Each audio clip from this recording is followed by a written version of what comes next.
Test. Test. Test.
Good afternoon, ladies and gentlemen. I think we can make a start now.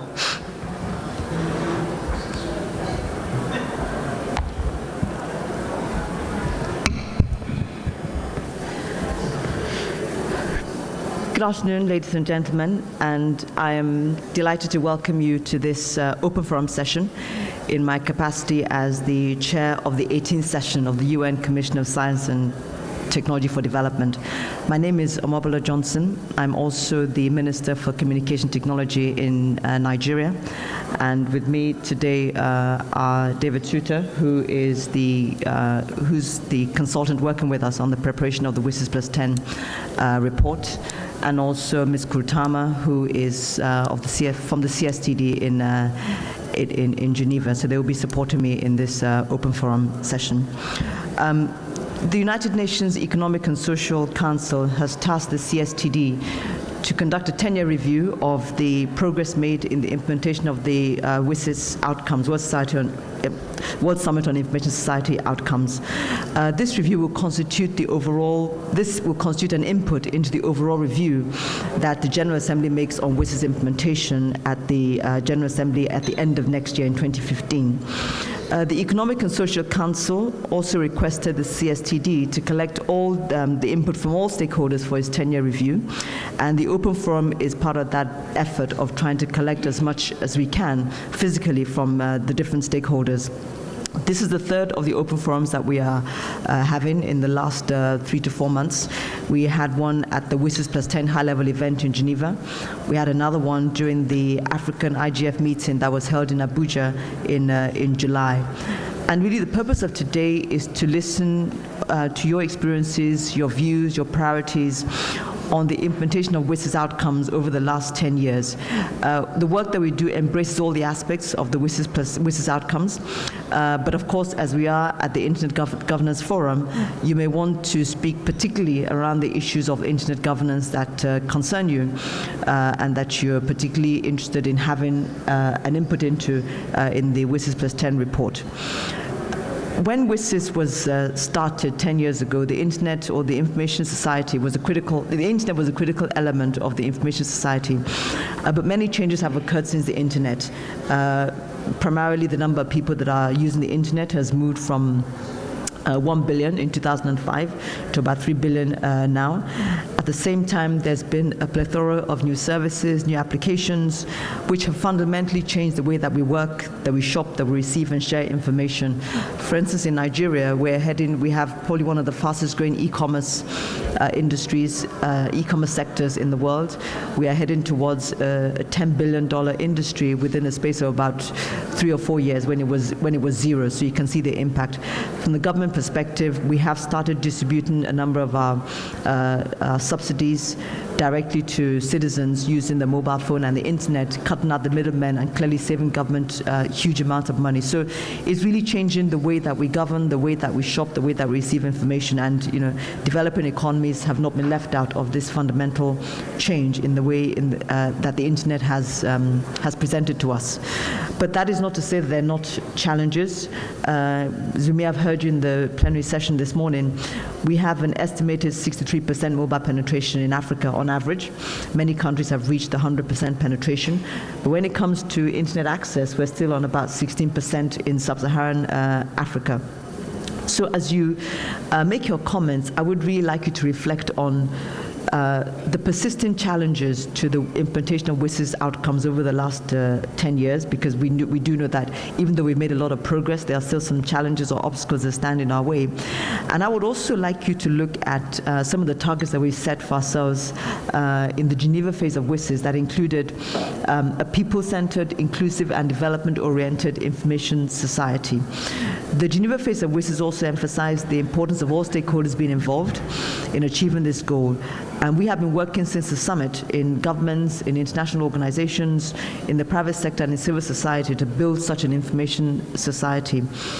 This review is not only about looking back at the past, what we've achieved over the last 10 years, but it will also enable us to look forward towards what we can further achieve by way of the WSIS goals and how we can continue to build this very important informational knowledge society as it is now called, that meets the needs of everyone, everywhere, in a time where we all across the world are experiencing rapid change in technologies and the use of ICTs. How much progress have we made to date in this respect, including, like I said earlier, in the sphere of internet governance? How do we make better progress in the future? How do we remove these obstacles? How do we overcome these challenges? Those are the key questions that we're trying to address. It's really important that we gather as much evidence. We've had 2 really good sessions in Geneva and in Abuja. We've had since those meetings, we've had about 30 written inputs coming in, and that's fantastic. But we need a lot more, and I really hope that I'm confident that your contributions will help us to enrich that process, and hopefully, as many of you leave Istanbul to go back home, you will help us to submit some of those written comments as well. I've already introduced Mervi, and she's a WSIS coordinator in the UNCTAD Secretariat, and she's responsible for UNCTAD's work on the 10-year review. And she'll give us some information on the process. And I've already introduced David Suter, who is an independent academic and the consultant who's worked with the CSTD for a number of years, and he's working with the CSTD as we prepare the review. He will introduce the broad questions that we will be seeking to answer today, and which will be the basis for our discussion. So let me give the floor first to Mervi to brief us on the work that CSTD has done, and then we'll turn it to David.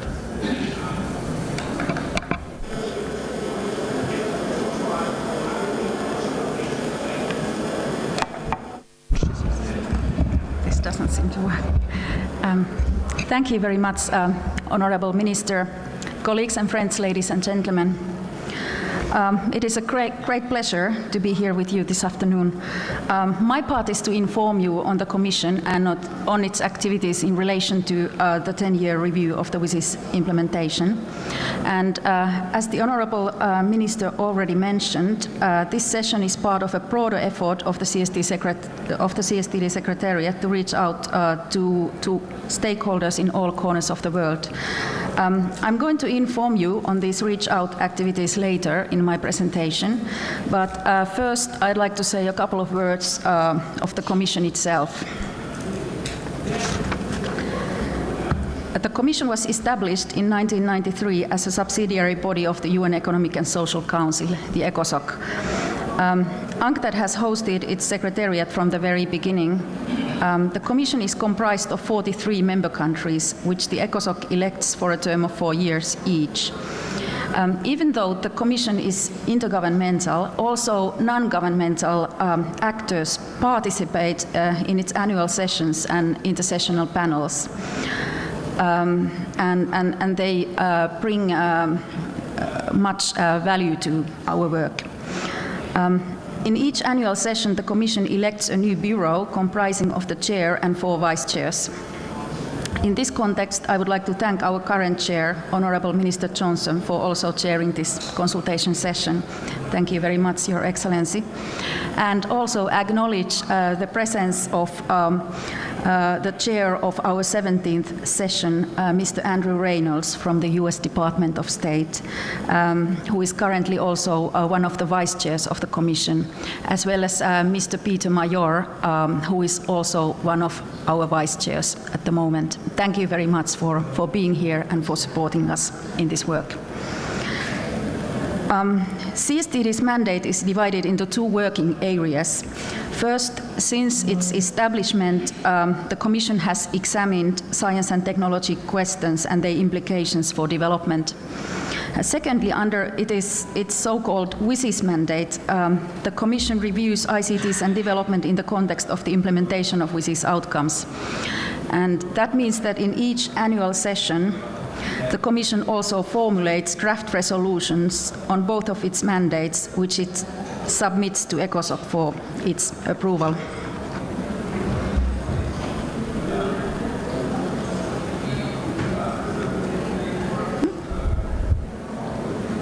Okay, let me briefly explain the mandate that the CSTD has in relation to the WSIS follow-up.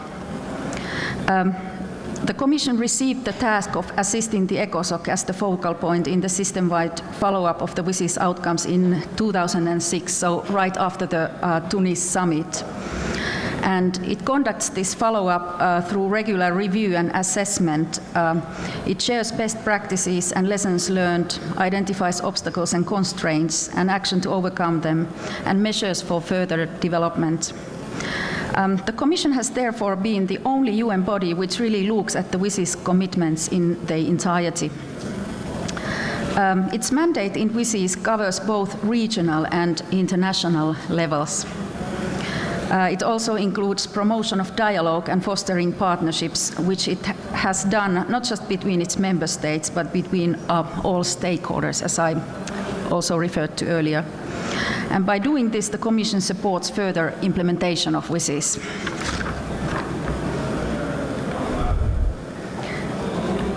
Now, let's go to the 10-year review of WSIS implementation and the CSTD's mandate in it. In 2013, and again this year, the ECOSOC asked the CSTD to make a particular contribution to the WSIS follow-up. And on the screen you see quotations from this year's ECOSOC resolution. The ECOSOC has basically made 3 requests to the Commission. And firstly, it requested the Commission to collect inputs from all stakeholders on the 10-year review. Secondly, it requested the Commission to organize substantive discussions on the progress made in the implementation of WSIS outcomes, both this year and next year. And in reality, a full day was devoted to that substantive discussion during this year's annual session. The second substantive discussion will be held during the Commission's 18th session in May 2015. Third task that the ECOSOC gave to the Commission was to submit after its 18th session the results of its 10-year review through the ECOSOC to the General Assembly as it makes an overall review of the implementation of WSIS outcomes in 2015, to which Honourable Minister already pointed out. In the following slides, I am going to briefly explain you what the Secretariat is doing to help the Commission to implement these 3 requests.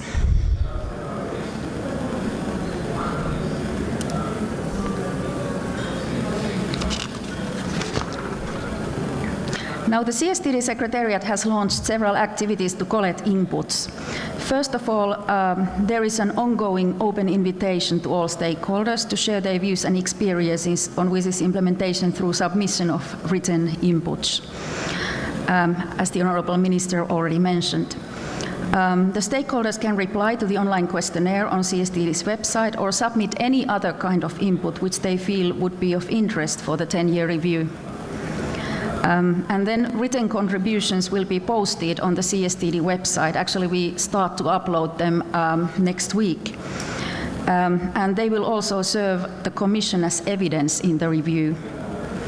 I would like to thank all of those who have sent already their contribution and invite all who haven't done so yet to do so before the 15th of September. Then regarding the second pillar, in order to reach to all stakeholders in different continents, the Secretariat is also organizing a number of face-to-face consultation sessions, such as this one. The Honourable Minister already mentioned the ones that have been conducted in the past. In addition to this, there was one pre-event during this IGF where we had an interesting discussion on the Latin American and the Caribbean perspectives to the WSIS implementation. We have also other face-to-face consultations in pipeline, one for the Arab region in the context of the ICT for All meeting in Tunis on 23rd of September, and another one for the participants of the World Congress on Information Technology, the WICIT, which the World Information Services and Technology Alliance, WITSA, organizes in Guadalajara, Mexico on the 30th of September. And the last consultation will be held during the ICT Committee of the United Nations Economic and Social Commission for Asia and the Pacific that will be held in Bangkok on 15th of October. It is also important that the 10-year review does not duplicate what has already happened in the context of WSIS follow-up. The richness of material collected during the preparation process of the WSIS Plus 10 high-level event and the previous WSIS Plus 10 event hosted by UNESCO in February 2013, as well as their outcomes, constitute valuable inputs for the CSTD's 10-year review. The review will also take into account other relevant material, such as, for example, the report which was launched by the Partnership on Measuring ICT for Development on the final WSIS targets review during the WSIS Plus 10 high-level event.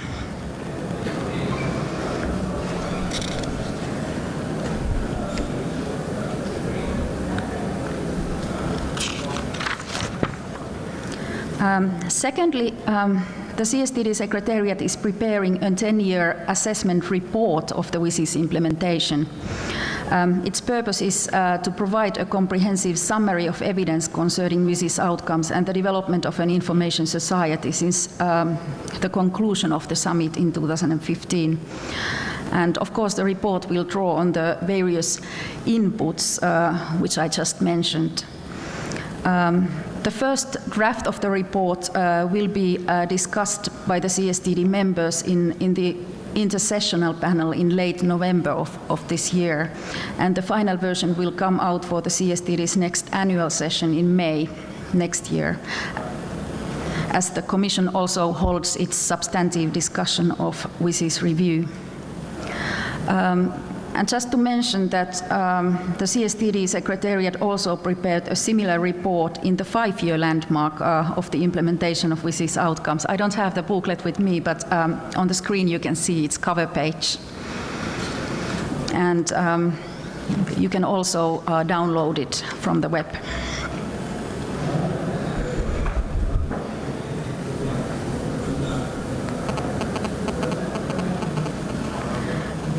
Now we come to the third request that the ECOSOC made to the Commission to submit after its 18th session the results of its 10-year review through the ECOSOC to the General Assembly. In its 18th session, the Commission needs to decide what is the form and the content of its 10-year review.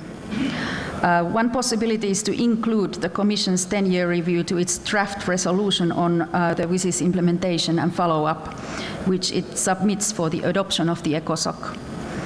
And at that stage, of course, the Commission also has the final version of the report, which the Secretariat provides as background information for decision-making. And if the Commission decides so, it may also adopt the report or parts of it as the outcome of its review. In any case, the outcome of the 10-year review will then be submitted through the ECOSOC to the General Assembly, and it will constitute an input to the overall review, which the General Assembly makes in December 2015. As you know, the GA adopted a resolution on the modalities of carrying out this overall review last July, and the work of the CSTD was well reflected in that resolution.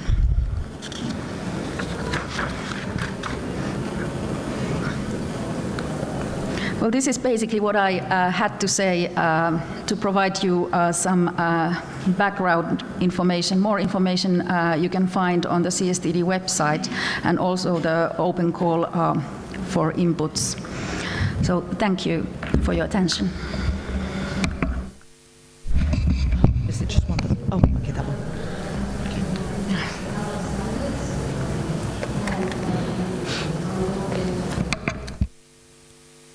Thank you, Murphy. I think David will now give us a short presentation that will then end up in the questions that we're trying to answer this afternoon.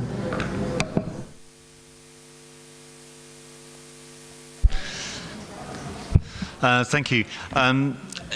It's the sound up here on the platform is very unclear. Can people hear at the back of the room? You can hear clearly. Good, thanks.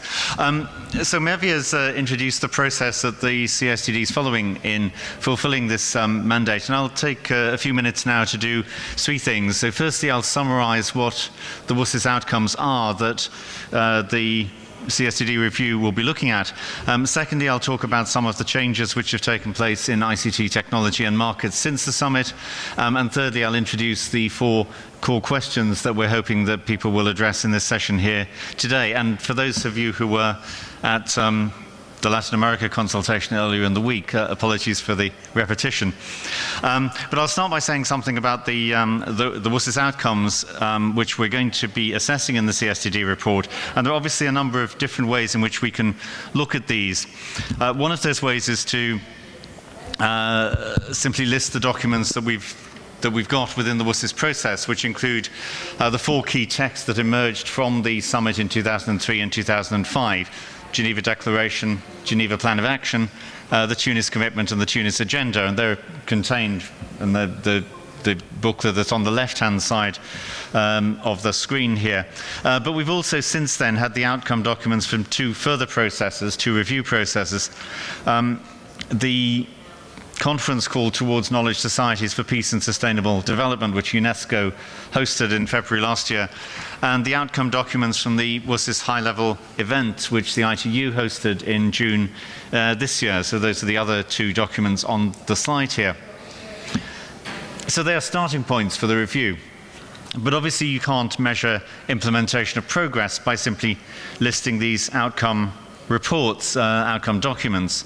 In order to do that, we need to look at the particular issues which have been raised since. We need to look at the specific outcomes that were raised within those outcome documents and the instruments that we have for measuring those.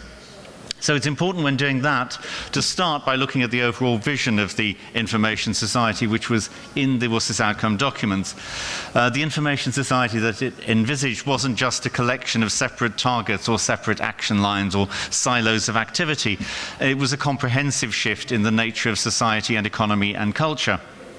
And that was encapsulated in the phrase on the left-hand side of the screen here, a phrase which is in the first paragraph of the Geneva Declaration of Principles, a vision of a people-centered, inclusive and development-oriented information society.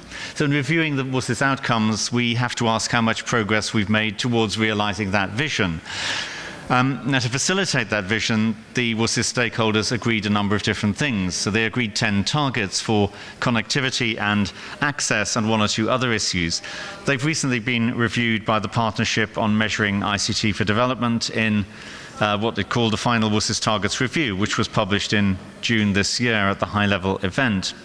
And they agreed to establish 11 action lines, one of which is divided into 8 subsidiaries, so 18 action lines in total, which cover different aspects of the information society, different specifics, from infrastructure to inclusion, from education to agriculture, from cybersecurity to the ethical dimension of the information society.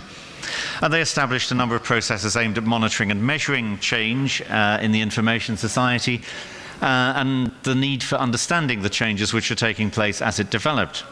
They asked for mechanisms for financing networks and services and development applications to be improved. And of course, they asked the UN Secretary General to establish this forum, the Internet Governance Forum, to establish mechanisms to develop enhanced cooperation and to do a number of other things which were within a framework of agreed text around Internet governance as a whole. Lastly, these WSIS outcome documents gave responsibilities to the various stakeholders that took part in the summit. So responsibilities to UN agencies, including the regional commissions and the specialist agencies. Responsibilities for governments, for business, for civil society. And finally, these stakeholders were urged to work together through multi-stakeholder cooperation and partnership.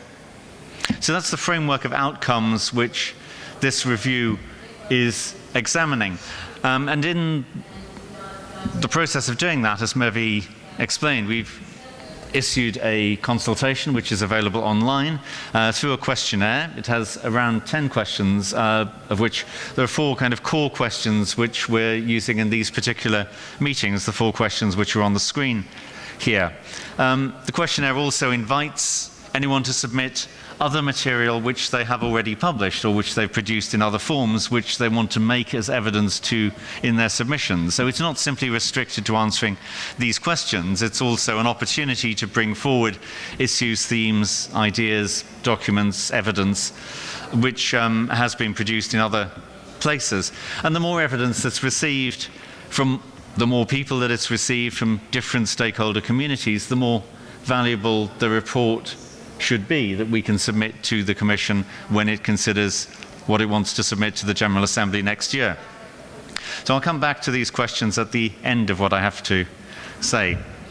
There are, of course, many different aspects to implementing WSIS outcomes, and some of these I've listed, some of the themes which we expect to be raised in the consultation. I've set out on the slide here.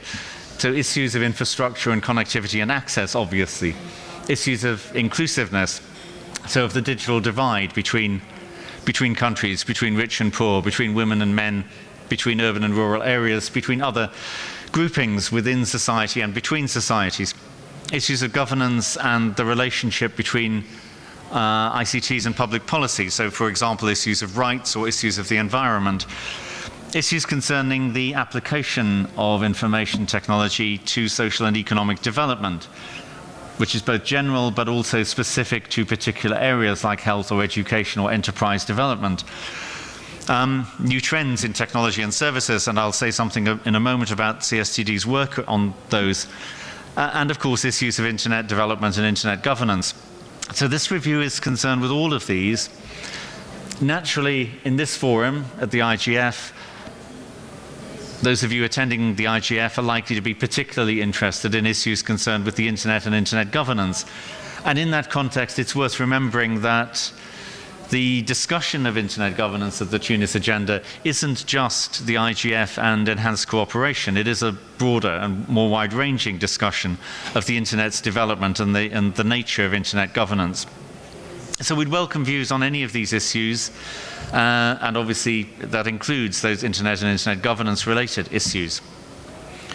I'd also like to say something about the context for WSIS implementation and reviewing that, because this review will look back at the past 10 years of WSIS implementation, but it will also look at what has changed in those 10 years and look forward to the future.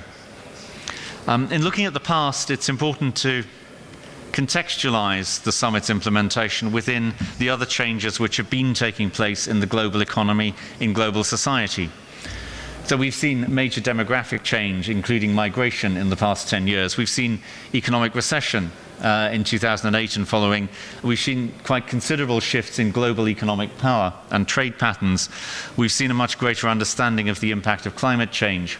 We've seen new approaches to sustainable development, new thinking around economic and social development. And in looking at the future, it's important to place WSIS implementation in the context of the other United Nations processes which are underway next year, the adoption of new sustainable development goals and of a post-2015 development agenda. And in looking at both, we need to consider how information and communications technology themselves have changed in the past decade. One of the main themes of CSTD's work around information society issues since the summit has been to try and understand the changing nature of ICT technology and markets. So Moore's law will be familiar, I'm sure, to most of you, that the observation that the capabilities of ICT networks and devices have been doubling around every 2 years for the past 5 decades, which means that in the past 10 years since the World Summit, we've seen the capabilities of networks and devices grow to about 30 times what they were in 2005. So to understand the implementation of WSIS outcomes, we have to place them in the context of rapid change that implies, and to remember that the rapid change it implies continues to take place around us and will continue for the next decade as well. In its 5-year review of WSIS outcomes, the CSTD drew attention to 5 what it called new trends in changing times, processes which had already changed the nature of the information revolution since the summit in 2005. And those 5 things were the transition to mobility in access to basic telecoms, and also the development of mobile internet and mobile services around making use of internet, the deployment of broadband networks, the emergence of social networking, and the advent of cloud computing.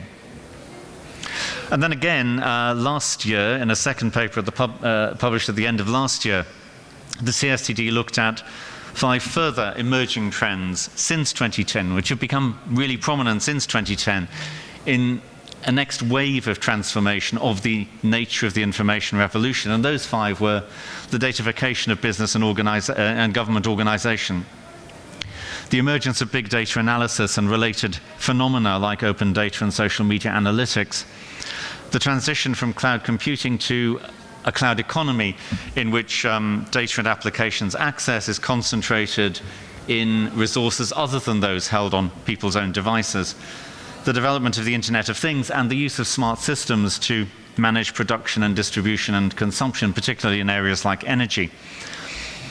These sets of changes illustrate the way ICTs technology and markets have changed since the World Summit, and the way in which prospects for a people-centered, inclusive and development-oriented information society have changed, and the ways in which the opportunities and challenges of implementing WSIS outcomes have also changed within that period. So a key purpose of this review, as required by ECOSOC, is to learn lessons from the past 10 years which can be applied to the future. If you think of it in terms of this rapid development of technology, if Moore's law continues to apply, and some doubt that it will continue at the same pace, but that it may decelerate, but nevertheless it will continue at there will continue to be that very rapid growth in capabilities. If it continues to apply, then the capabilities of networks and devices in 2025 will be close to 1,000 times what they were in 2005 at the end of the World Summit. And there'll be new waves of technology innovation in the next 10 years, which will be just as significant as we now think broadband and cloud computing and social networks and the Internet of Things to be, though we can't really yet predict them. So that's why the consultation for this review is focusing on these 4 questions and the other questions within the consultation that are built around them. Questions that look back towards the experience since 2005, questions that consider the challenges and opportunities we face now, and questions also that look forward to the issues that are and challenges that will face us in the era of the post-2015 development agenda. It's very important for the consultation that it should include strong perspective across the wide range of stakeholders that have been involved in the WSIS process and in WSIS implementation, that it should represent the perspectives of all parts of the world community, by geography, by gender, from the most included to the most marginalized, and that it should reflect the diversities of context in which people live and experience information change, diversity of objectives, of experiences, of views, and of priorities, and also diversity of outcomes. So how do things look in different regions, in different parts of different regions, in countries with different economic characteristics? What do businesses think have been the main achievements, and where do they think are the most important priorities? Big businesses, small businesses.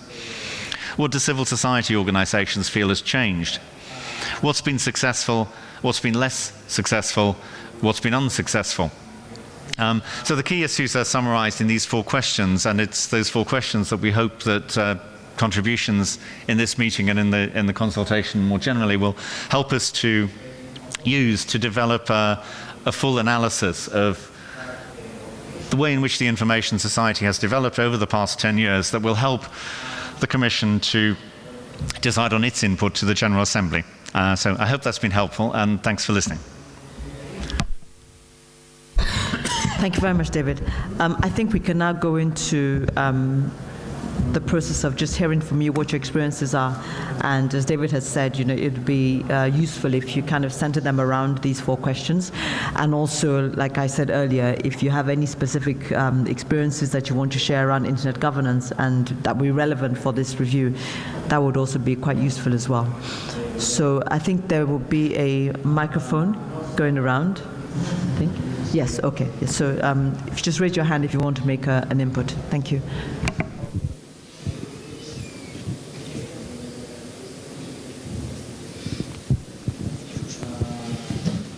Just introduce yourself.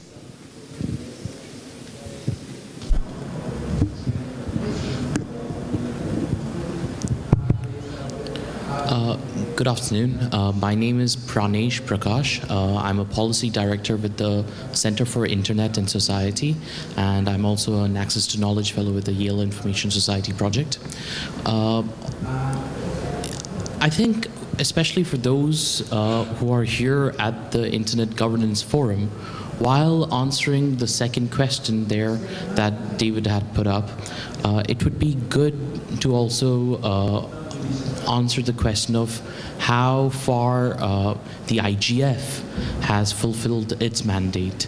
So, for instance, looking at the IGF mandate, I can immediately think of questions such as, what advice has the IGF or the IGF process provided to any of the stakeholders about the ways and means of accelerating the availability and affordability of the internet in the developing world? Because to do so was one of the IGF's mandates. Or, for instance, has the IGF helped find any solutions to the issues arising from the use and misuse of the internet? Or have any issues ever been brought to the attention of any of what the WSIS calls relevant bodies? If so, what issues and what bodies? Or has the IGF interfaced with appropriate intergovernmental organizations on matters under their purview? How many IGOs, for instance, has the IGF interfaced with? How many IGOs have officially attended the IGF and have taken on board what has come out of the IGF? So these kinds of questions, I think, would be particularly valuable being answered by those who have been attending the IGF as part of this review. Just wanted to make that comment. Thank you. Thank you. Thanks.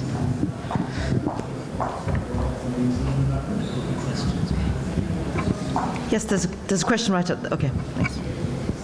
No comment, rather. Thank you. Good afternoon. My name is Marília Maciel. I work at the Center for Technology and Society of FGV in Brazil. I wonder, because when the modalities for the WSIS review have been published, it seems that will be a very intergovernmental process, and there will be consultations with other stakeholders, and it's not very clear how these consultations are going to be held. So I wonder if you have more information about it.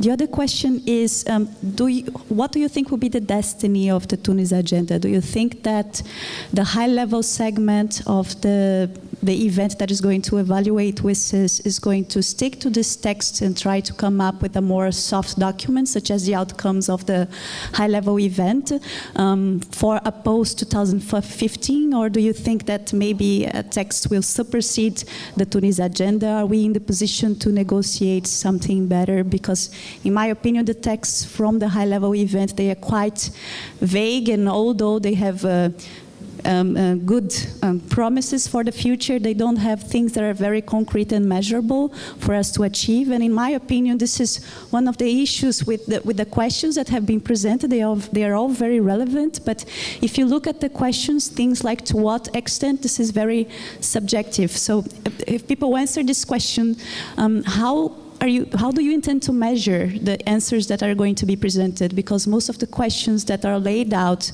they are very subjective in terms of the extent and I mean, thank you.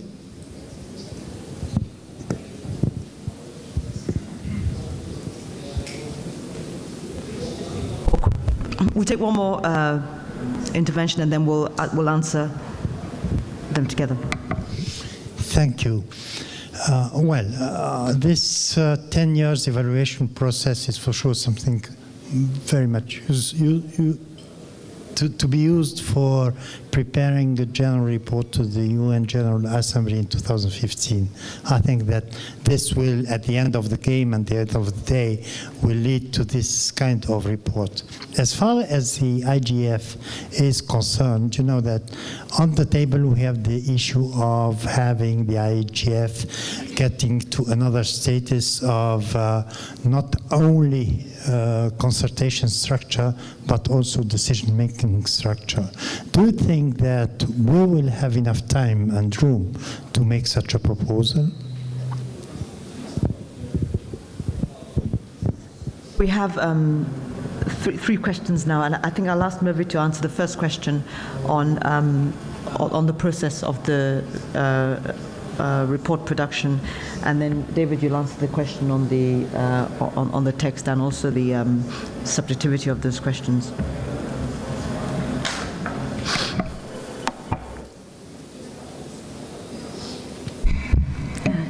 Thank you very much for the questions. As I said, the report will constitute background material for the Commission to decide how it wants to make its review. So it's not the review itself, but it's just background information for the Commission to make the review. So usually there is no consultation process for such background information. The review will first be discussed during the intersessional panel of the Commission late November, and of course in that intersessional panel you don't have only the member states, you also have other actors present, and they of course have the chance to discuss about it as well in the annual session. Of course, the Commission can decide during the intersessional panel that it submits the draft report to an open consultation process if it so wishes, and then that's what the Secretariat will do. But as of now, we don't plan to conduct a public consultation on the draft, since it will be just background information for the Commission. As for I think there was also a question of the General Assembly process, and your comments or questions are duly noted. I understand that the resolution resulted from a long period of negotiation between member states, and when CSTD or UNCTAD was not part of those negotiations, it is a little bit difficult for me to see how the decision should be interpreted and what will be the path forward in that respect. David. Just on the question of the question of the questions, so to speak. I mean, the purpose of this particular exercise is to produce a report from the Secretariat to the Commission, which provides the information that the Commission needs in order to decide what it wants to submit to the General Assembly. So that's it. That's its purpose. It's one of a number of different processes that have been underway. So there has been, as you know, a quantitative analysis of the WSIS targets by the Partnership on Measuring ICT for Development, which does an excellent job of assessing what has been achieved where those quantitative targets are concerned, out of a really very difficult data set of data that's available. The purpose of this particular set of questions was really to do something different to that. It was to provide a space in which it was possible for all stakeholders to submit as evidence to the Commission what they thought was important. So the issues, the priorities, the views, the experiences, the evidence that they had to put forward. If you say, in a sense, yes, they're subjective questions or they're qualitative questions, but that was in order to enable stakeholders to make the contributions of evidence which they wish to make on a general basis, whatever it was they wish to put forward. And the report that the Secretariat produces will have an analysis of what is submitted there alongside the evidence that exists from United Nations reports and other sources. the submissions themselves will also be published unless, if a submission is made, unless the person or organisation submitting it requests that it should not be made public, then it will be published on the website, and that will also provide a resource for the Commission when it's making its decision on what to put forward to the General Assembly. So it's therefore, it has that kind of separate publication space as well. I hope that sort of answers the question. I think there was enough time. The migration of the IGF into a decision-making body, if I understood that question yet. The question was, is there enough time in this process to make that recommendation or make that suggestion? Is that correct? Yes. Yes. Okay. Well, I guess it will be what your suggestions should be put forward as an input into the WSIS review process. Like we said, the deadline is in about 2 weeks' time, the 15th of September. We will take that comment on as part of the discussions at this open forum, but I think that it would be useful if we could have a written input as to almost like the business case as to why we should migrate from this the open discussion forum that the IGF is now to a decision-making body. So it'd be useful to have the context and the underlying reasons for why we should be recommending that. Thank you. I think you had a... Can I just take the gentleman in the blue shirt first, please?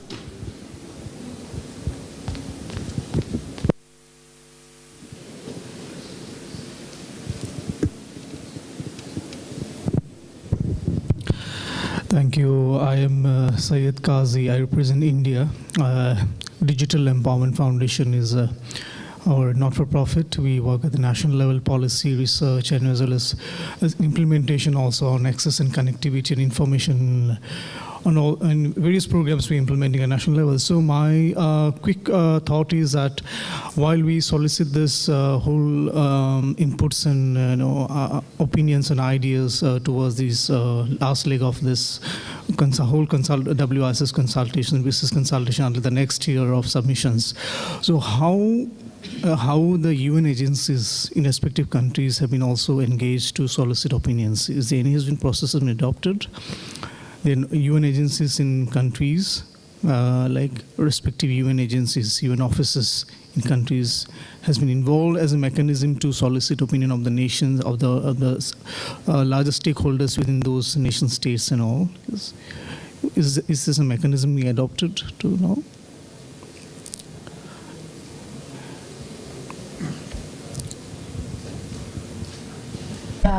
Because for India, in India, for example, we have the United Nations Development Program, UNDP, which also has a mandate on ICT for development and all.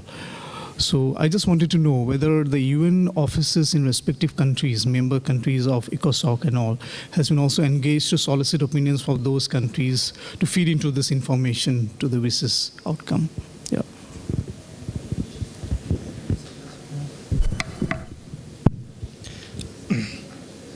Do you want to respond?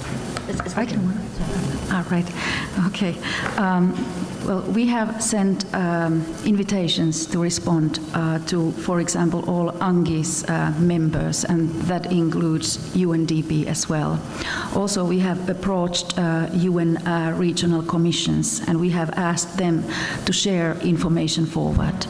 We have also asked the governments, we have sent separate invitation letters to the governments and asked them to submit information forward to their constituencies. So we are trying our best to make sure that as many stakeholder groups as possible are aware of this collection of inputs, and of course there is an open call for inputs on the website. So this is the best that we can do. Of course, there are, of course, always people who are not reached out and so on, but we try our best. Okay, my name is Haidar Freyhat. I am from the United Nations Regional Office in Beirut, ESCWA, United Nations ESCWA. Throughout the WSIS process, we have been involved in measurement, in monitoring, and capacity building, and so on. My intervention here is not in the form of questions, but some comments that might help in answering these questions.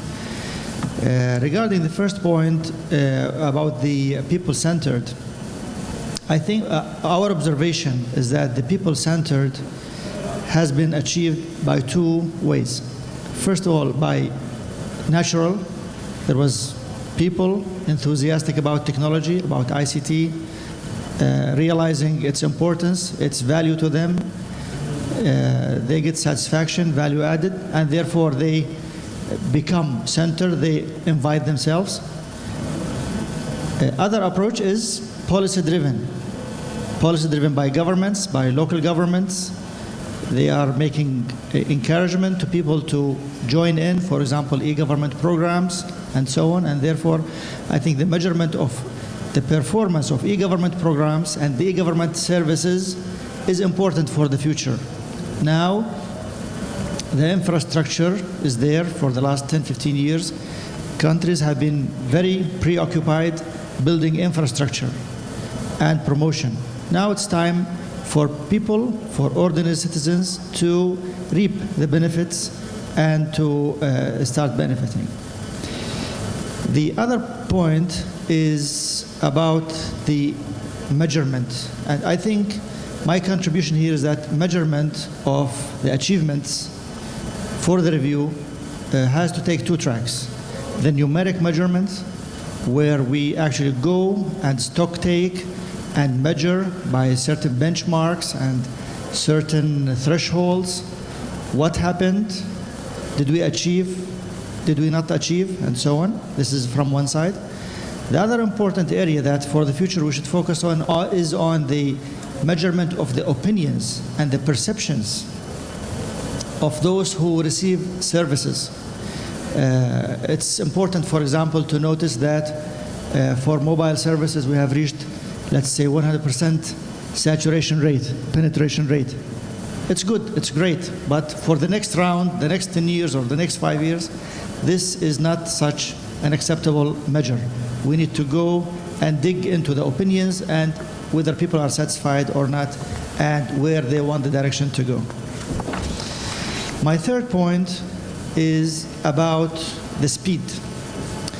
We noticed that in some, David mentioned the Moore's law and things are progressing very rapidly sometimes, but we noticed that in some ICT areas, technology is much faster than the people's absorption or perception. In other files, it was the other way around. People are eager, people are hungry to services, and the technology is not there yet. So we have been, I think, witnessing the two types of speeds. It's like two people racing and their legs tied together. Sometimes the right is speeding, sometimes the left is speeding, and so on. The other important thing, most of the measurement and the review in the past was focusing on government achievements and people. There was little focus on the private sector. While we are sitting here, the IGF, Istanbul, happy about what we are doing, there are some other people sitting there in the business rooms, in the business meeting rooms, making decisions, making partnerships between Google, Samsung, this, that, and so on. People, business sector are not waiting for us. They're not even listening to us. They are doing their own business deals, and they are marching. So I think for the future, part of this review is to see the performance of the private sector. Not particular company in the private sector, but the sector itself in general. My last point is, I think I mentioned it, but now I want to clarify. I think the last time we were focusing on infrastructure. Now when you speak to ministers of ICT, TRAs, and so on in the countries, they say, okay, we are fed up of the infrastructure. The infrastructure is here and so on. Now let's focus on the services. So in the future, I hope that the focus will be, the measurement, the review will be citizen-centered and will involve the private sector. Thank you. Thank you.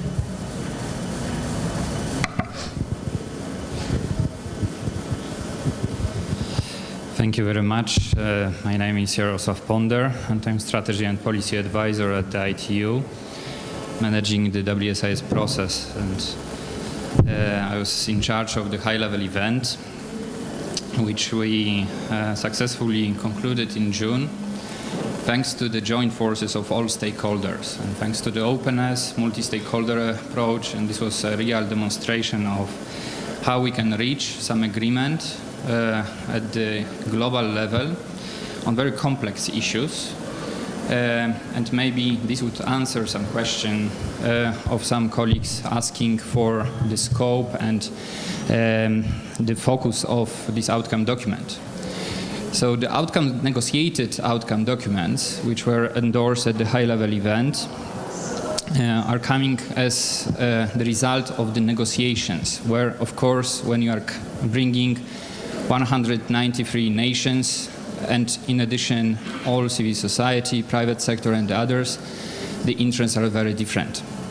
So therefore, we are looking towards the report, which is more of the analytical, will have more of the analytical character, as the opportunity also of raising some issues which maybe didn't reach the consensus, but which are still relevant and important, and maybe in the future will find reflection in some negotiations, or will become much more relevant. Also, in terms of the involvement of the UN agencies in the process. So, prior to saying about this, we wanted to congratulate our colleagues from the CSTD Secretariat, who were following the preparatory process of the high-level event, but also to all UN agencies which teamed up in order to make the high-level event as successful as it was. And this means that, in fact, this result is also the contribution from all of them. All of them were providing the inputs, all materials which were relevant to this review. Of course, the focus of the high-level event was more related to the Geneva phase, so action lines. Many of those questions which we see on the screen, they are at the first glance maybe giving the impression that it's more related to the ICT for development. However, as David was drawing attention, this encompasses all aspects which were addressed in Geneva and in Tunis. So we hope that the report, which will be submitted by the Secretariat, will reflect the major issues addressed, as well as the outcomes of the high-level event, but outcomes not only of the negotiated text, but also those outcomes which were produced for the purposes of the meeting. There were more than 1,000 submissions coming from the governments, from the different stakeholders, which maybe in the process of the negotiations were taken into account, some reformulated, but they are still valid because they were the deliberations of the stakeholders. And that's why we would invite also the CSTD Secretariat not only to focus on the final outcome, but also to take a stock on this, what has been submitted to the process, everything is available on the WSIS website. In addition to this, there are a few outcomes. Of course, the report of the targets. This was some challenge during the high-level event. The negotiations also addressed the issue of the measurement, and there was no consensus on setting up the clear targets, quantitative targets, which would give us the possibility of having accountable process with the action lines measured by the measurable targets. Of course, this is the evolution, and we hope that in the future there will be some discussions on this. In particular, once now we know that the global debate on the post-2015 development agenda has advanced, and we know much more than we knew in June on the focus on the main principles and main goals, and maybe some ideas could be also addressed in this respect. In addition to this, I believe that this would be important also to take a look at the thousands of the submissions coming from the activities reported through the WSIS stock-taking process, which was set up in 2004 by the process, for the process, as the unique repository of the different activities of the stakeholders. Of course, we, as the Secretariat and ITU, we submitted already a whole package on the WSIS high-level event, its outcome and the relevant documents to the Secretariat 1 week after the high-level event. So we hope that we were the first. So, Her Excellency, please confirm if we were really the first. Also, we hope to see, maybe this would be useful for us to understand more what are the plans of the CSTD in regards of the outcome of the discussion. If the main outcome of the review will be the report, endorsed report, or also we are taking a look at some negotiated texts to be adopted in the 2015 session coming prior to the overall review by the General Assembly. Taking in particular into account that the CSTD was already doing significant work on the enhanced cooperation and the IGF, and some debates, inputs, and a lot of the goldmine of the different ideas was already submitted to the Secretariat. So if we could also hear some more enlightening on this, it would be very useful for the further discussion. Thanks. And one more time, congratulations to the Secretariat for setting up the process. Oh, I'm sorry, there was a gentleman in the white shirt right at the back with the glasses. Yes, with the glasses. Oh, I'm sorry, you've got glasses too, I beg your pardon. Yes. Yeah, okay, thank you. Thank you. Thank you, Madam Chair. Okay, you can be next.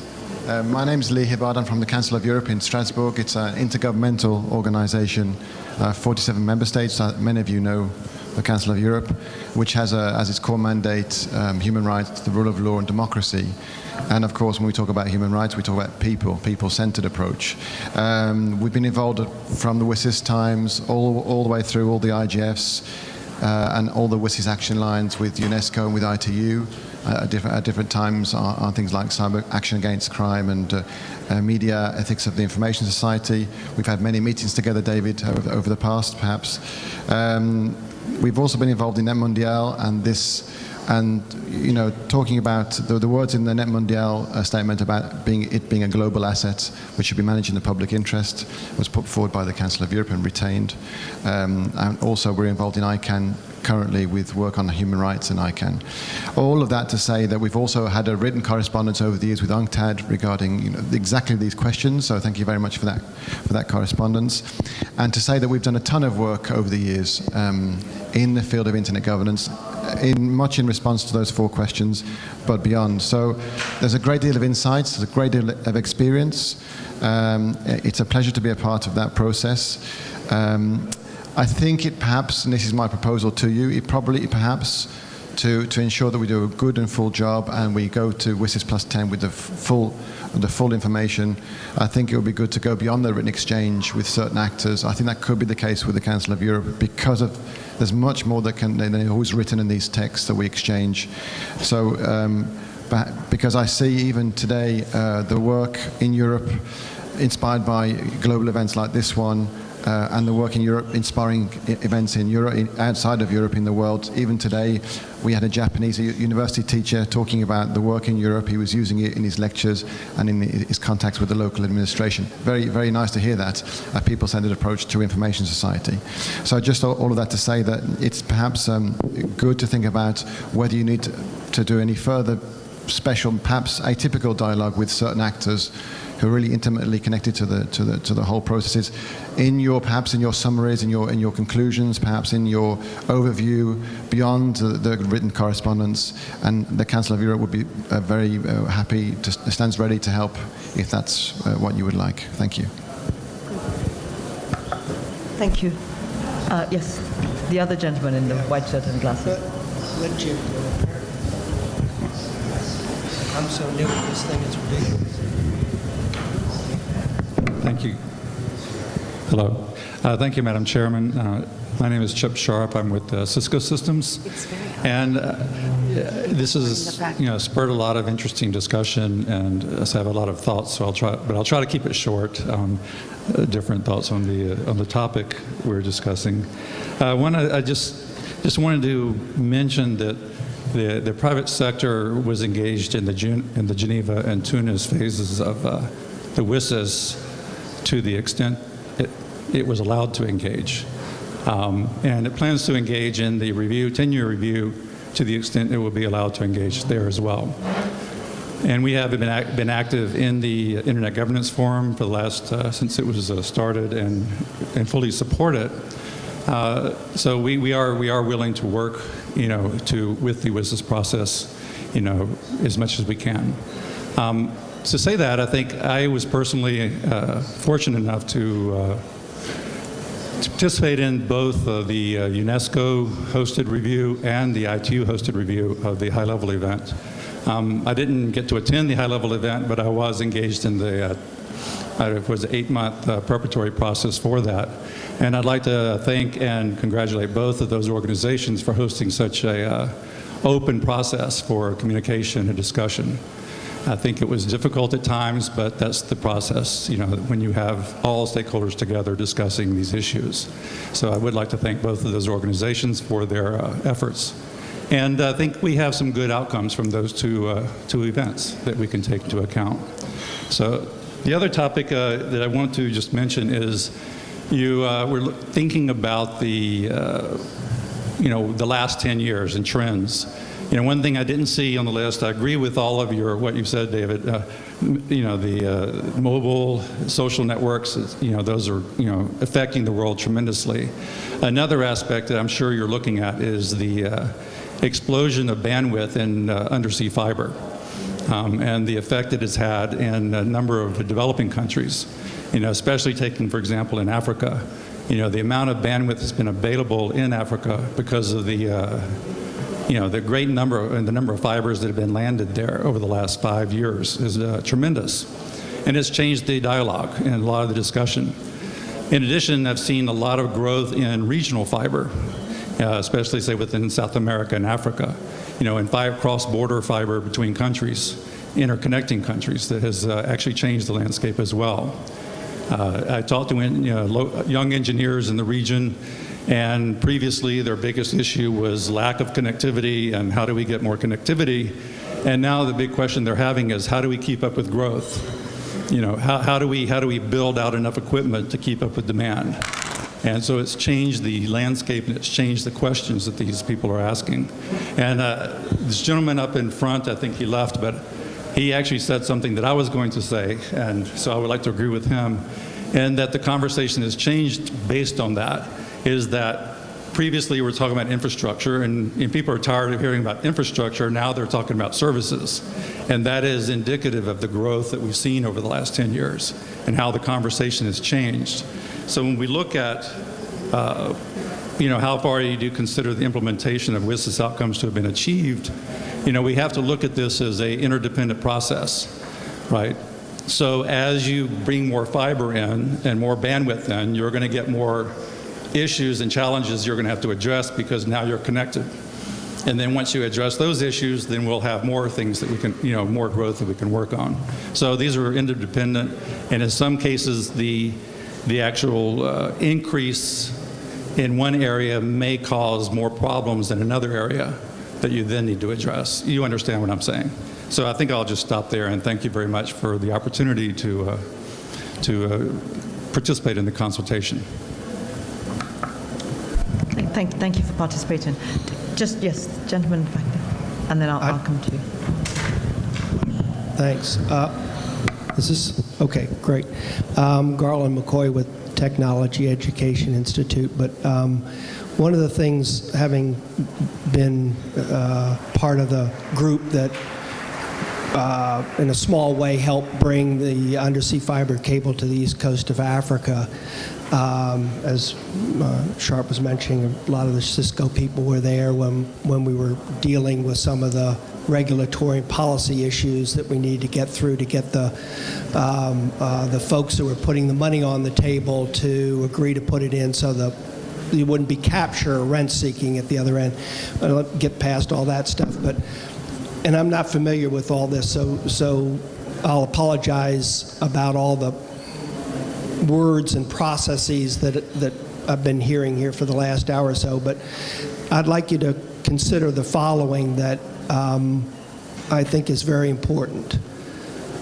We in the U.S. and in the sort of Europe, if you will, northern hemisphere, have been very blessed in that this whole technology of the internet arrived on top of a very well-developed and fully functioning electric grid, electric power system, so that you were able to bring in the network operation centers, data centers, peering centers that all run this commodity, if you will, which are packet data. The dirty little secret is it takes an awful lot of power, electricity, and a certain kind of electricity, not episodic electricity, power from what they call baseload power plants to operate these big data centers that work with this commodity. And think of the data as a commodity, like corn or like oil or like whatever that takes a lot of energy to work. And the problem is in these developing countries, I mean, I watched the fiber come in Mombasa and the fiber going out around Kenya, and they still can't keep the lights on there. And I'm not being, it's not a criticism, it's just, they have staggering growth. But when they start talking about, well, we want to keep our data local in some of these countries, I said, fine, all right, give me 35,000 megawatts. And they say, what? That's what we use to power a whole city. I said, well, that's what you're going to have 24/7 right here in this building to manage this commodity. So what I'm saying is you're on the cusp of running into a big problem, and that's this other piece of the pie. And back a long time ago, I'm an old guy here, so I remember back when they used to call it connected computing, and digital was sort of a strange word, and people would say, what is that? Well, we know analog, we don't know digital. And they used to, very early on, you'd use the word convergence, and people would start, well, what do you mean about convergence? What's that? That's a strange word. But I would submit to you that you need to think in the ICT world, you need, particularly in the developing worlds, that we're not as fortunate to have this very well developed infrastructure of electricity in place, that's going to be a real problem that you're going to have to deal with very quickly in these developing countries. So that's all I've got to say. That's going to be a big problem. Thank you very much. I think that's probably one of the challenges that will be recorded in the report. There was actually a question maybe for David about whether or not there'll be any negotiated text included. I think there was a question that was asked that I forgot to ask for a response on, whether there was going to be any negotiated text included in the final report. It's for Murphy. Okay, it's for Murphy.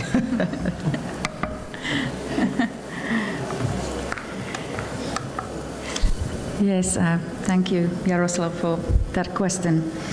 Well, as I mentioned, the Commission needs to decide what is the outcome of its review, and hopefully it will touch upon this issue already in the intersessional panel, but definitely the outcome should come out from its next annual session, which will be organized in May next year. If the Commission so decides, it may organize an open process for negotiations. What it normally does each year is that it prepares a draft resolution for the ECOSOC on the implementation of and follow-up to the WSIS outcomes. So one possibility is to do it in the way which would be maybe more inclusive to other stakeholders and then include its review in that resolution. But I would not like to foresee already what the Commission decides, so we are really in the hands of its members in this issue. And also maybe to confirm to your remark on the submissions to the WSIS Plus 10 high-level event and the stock-taking initiative, that definitely we are actually at the moment reviewing all submissions, not just the final outcomes. And we will include the stock-taking initiative in the review as well. Thank you, Mervi. We only have a few minutes left. I just want to ask, is there any comment from the remote participants? Nothing, okay. I think we had one, if you can just take one final input. Can we have the microphone, please?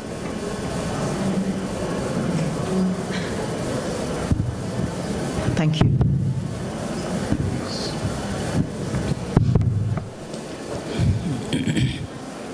This is Dr. Bikarno Ghosh from Bangladesh. I apologize that I am not WSIS expert, but I represent Bangladesh, and I am here to speak something on behalf of my poor people. It is in South Asia, having huge population, 160 million, and more than 50% people are very poor. About the 4 questions here, in my country, less than 5% people having internet access. So I guess here in my country, this is not at all people-centered, because most of the people don't have any access to internet because of lack of connectivity. So naturally, this is not a development-oriented information society.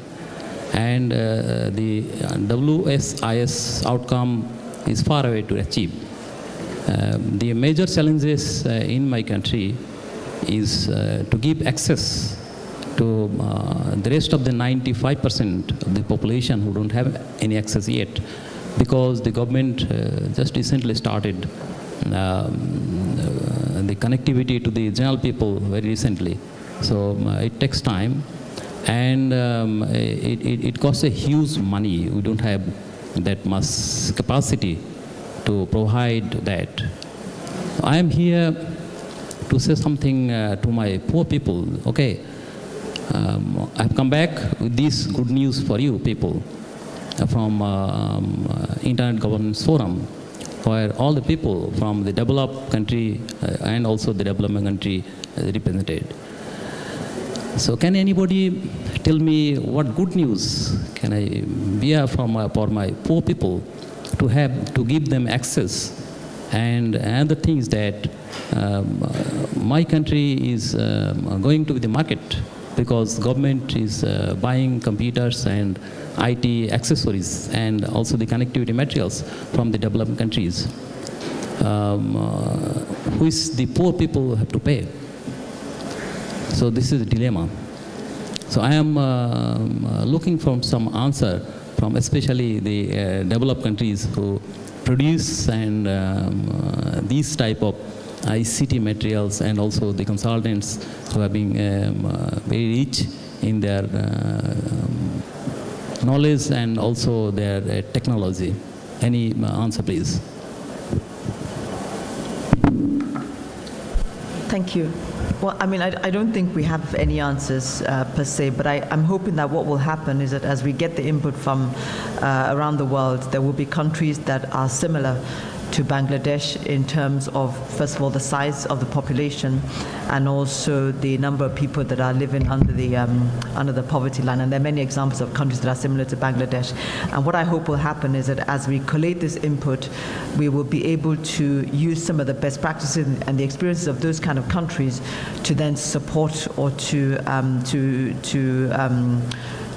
support Bangladesh as you develop your own policies for access for the underserved or the unserved people. So I don't think it's a question that we can actually answer here, but I'm hoping that as we collate the inputs from the various countries, there will be some insights into how Bangladesh can actually improve the access, the penetration rate that it currently has. So if you just want, okay.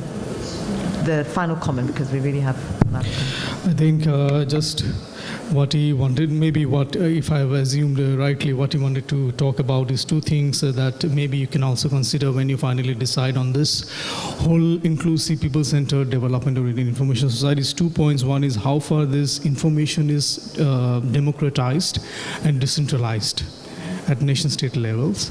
And the second point is how technology is democratized and also decentralized. Because democratizing the technology process and the applications and devices and the entire approach has to be there so that there is an inclusive possibility is more wider and this thing. So technology democratization and also information democratization as well as decentralization. So maybe you can look at those parameters also towards this information society mandate of WSIS for the next summit. Thank you. Thank you for that clarification. Maybe do you have any final comments? I think we should ask remote participants. There were none of us. Yeah, there weren't any. Do you have any final comments? Well, maybe just briefly to reiterate our invitation to send inputs.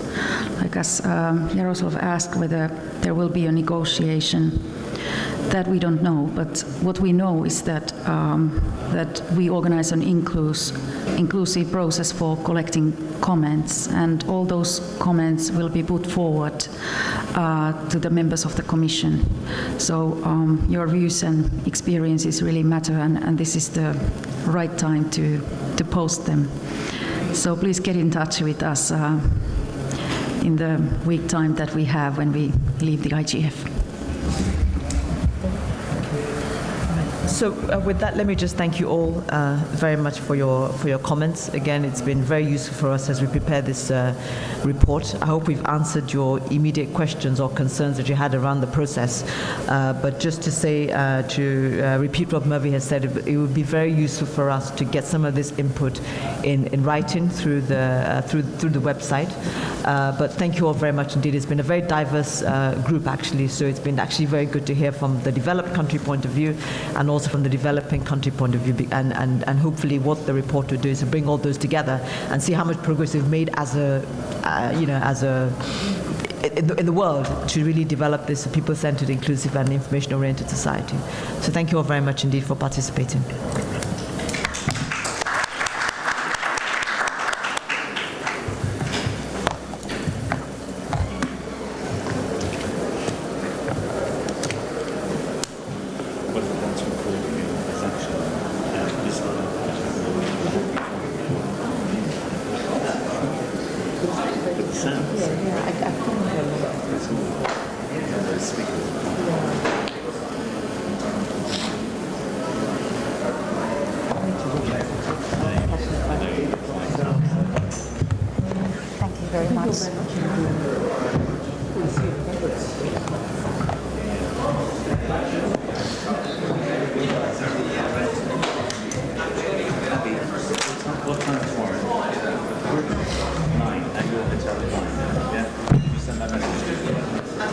Are you flying out already today? Or? Yes, I am. I'm actually head straight here. All right. Well, thanks very much. Thanks for organizing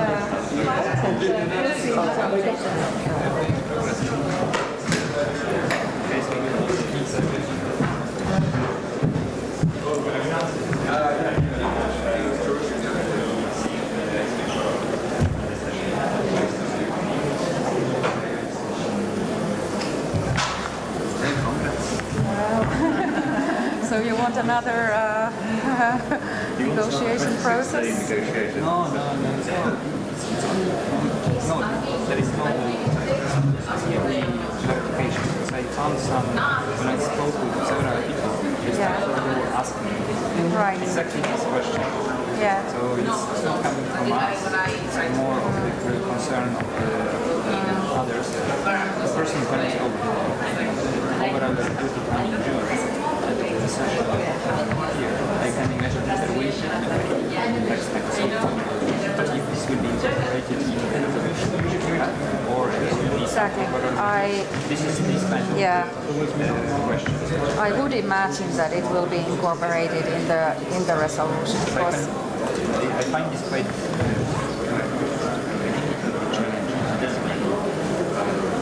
within 6 months.